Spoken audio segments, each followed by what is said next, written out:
Well, Wayne, the Senators have a light skate here today at the Canadian Tire Centre as they prepare for this three-game road trip and facing elimination if the Boston Bruins get a point tonight.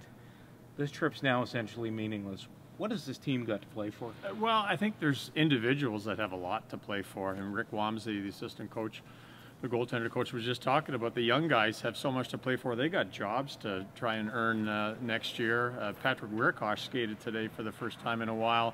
And there's a guy that wants to, perhaps Bruce doesn't have a job here.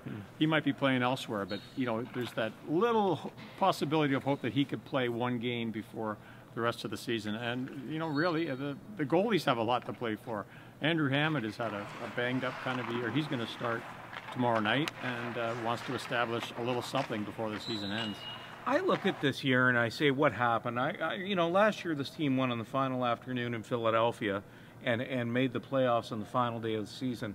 This trip wraps up with a game in Philadelphia Saturday afternoon. Where did this team go wrong?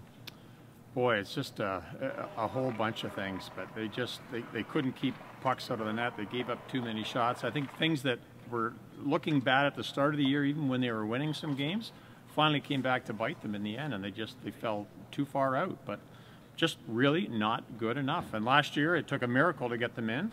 No miracles this year. Well, the Senators will start tomorrow night in Winnipeg, play back-to-back games against Minnesota, and then, as I said, wrap up this trip in Philadelphia on Sunday. For Post Media, I'm Bruce Garrioch with Wayne Scanlan.